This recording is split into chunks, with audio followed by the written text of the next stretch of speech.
A morning at the clinic begins in the same way every week. Brenda and I carry our mat and a bag of toys and a book to document some of the details. We walk through the clinic, we place our mat on the floor in full view of all the mums and babies and the nurses, and Brenda then goes and interacts with the mummies to explain why we were there and to invite them to come and sit with us. This is who we are, me and Catherine. We sit there, we speak to mums who wants to come and talk to us with anything that they love to present to us with their baby, or just ask any question, about your baby or the difficulty that you have with your baby. And you come to us, you just sit with us and talk. We just talk. Her talk has evolved over the years, and in it she talks about the value of relationships between mummies and babies. And she suggests to mummies that babies are far more sensitive than we've realized, and that the first 2 or 3 years of life are crucial for the future of their development. Brenda then asks from the mums how they communicate with their babies, or what skills a baby at certain ages has to be able to communicate. And she does this in a very interactive style. And mummies will often say, the baby can cry, and Brenda will then say, well, and what about singing, and do you talk to your baby? And there's quite a lot of to and fro in many languages. She then talks about how the things of ordinary life can interfere with what happens between a mum and her child, and how a baby can pick up on some of these difficulties. She then says that we are from Ububele and have as our focus the relationship between mums and babies and strengthening that relationship, and she invites mums to come and sit with us should they choose to.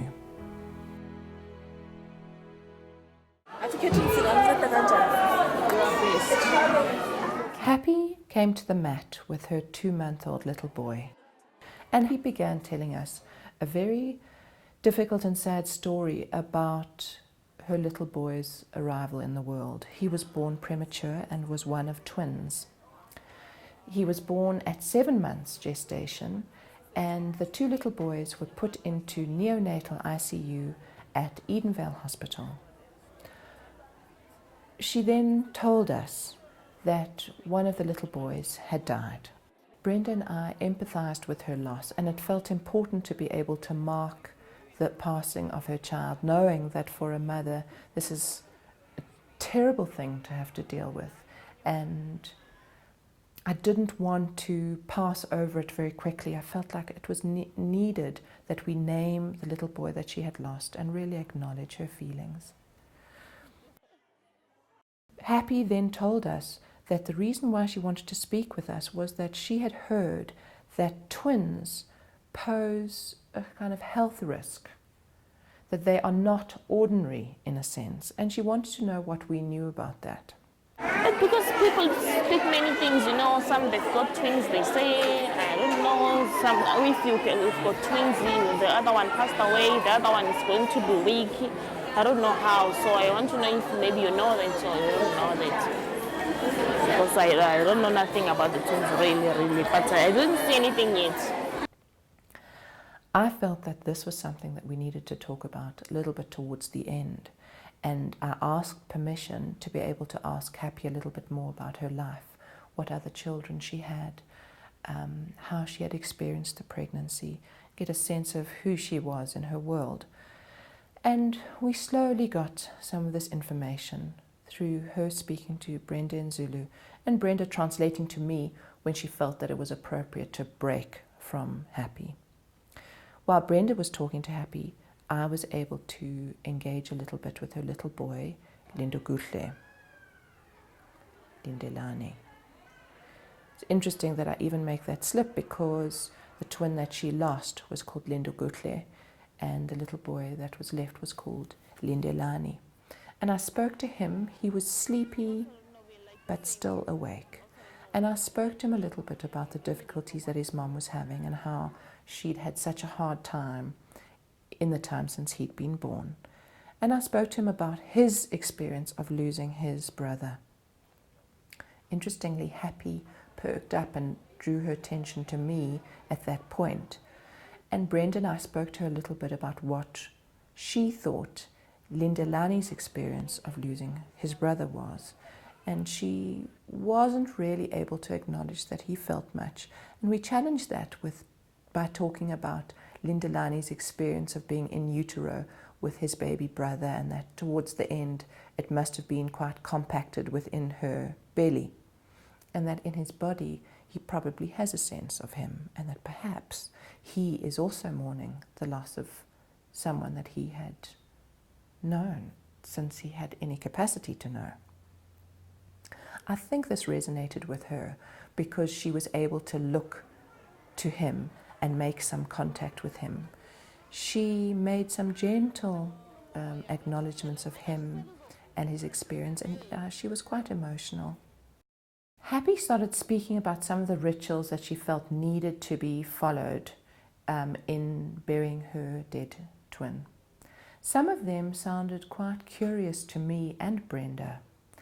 She explained that she was a Zulu woman and that within her culture there were a whole lot of processes that have been and that still have to be followed in terms of burying her dead child and in terms of separating almost her alive child from the dead child. For example, there was a ritual about washing her alive little boy in the grave of the child that she had lost, and of placing her live child in the coffin of the dead child and then bringing him out, almost as if symbolizing that he was close to death and is now being brought out. I wasn't too clear about the rituals and the meaning that she had made of them for herself. What did feel clear to me, though, was the importance for me and Brenda to support what she felt was necessary in her role as the mother of Umdlezane, within her Zulu background, within her family, within her culture. And what also felt important was that there were some rituals that she felt she had not yet done that felt important for her to do in order to process something in the losing of her child. While we were exploring what support structures were available to Happy, we learned that she had lost her mom to HIV. She had tested this at the same time as her mom and had learned that she was positive as well. Her CD4 count was particularly low, and so she had gone on to treatment. This was a couple of years ago. I was so aware of what Happy had on her plate. She had 2 other children. This was her 3rd pregnancy. She had lost little Umdlezane. She was anxious about being able to keep alive, questioning whether she had infected him with HIV. In addition to all of the stigma within her family, within her culture about twins and the rituals that needed to be followed, it really felt like this was someone who was in need of, I suppose, speaking with us, and that I wanted to make sure we followed up on. When he's hungry, I just check him like this. When I say, he's hungry. Umdlezane then began to cry, and I asked Happy about why she thought he was crying, and she understood it as his communication that he was hungry. It seemed so poignant to me that he was crying at this time when she had spoken about her protecting him from her cries. But I acknowledged the need to carry on doing the ordinary mothering things that being a mother to a small baby means.